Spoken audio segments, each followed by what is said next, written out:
Hi everyone. So I have a mini video again just to answer Carla's question.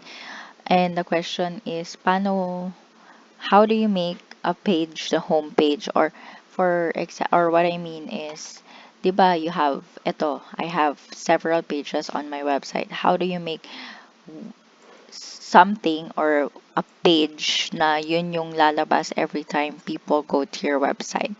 So this is how you do it. So first is log into your WordPress website and then on your dashboard look for appearance. Then click customize.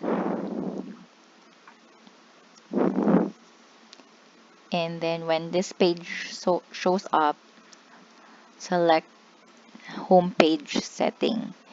And then when you see this, you can choose what displayed on your homepage site. It can be a post or it can be a static page. So, pag static page meaning stagnant, parang ganito, static page kasi to.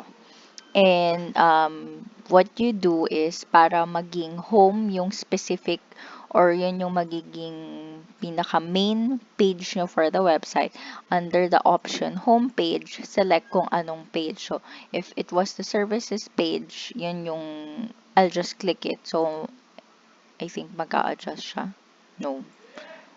Ayan. So, if you see so next time when people come into my page, ang unang makikita na nila is this services page. Pero I want the home page. Yan. So ito yung makikita every time people go to my website. And yun, ganyan lang siya. It's very easy.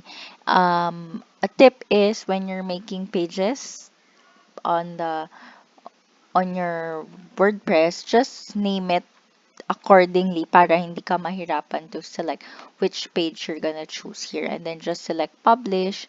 Tapos, yun na yun. So, if you have any questions, just let me know or just message me sa FB or sa FB lang naman tayo, okay? Sige, yun lang. Bye!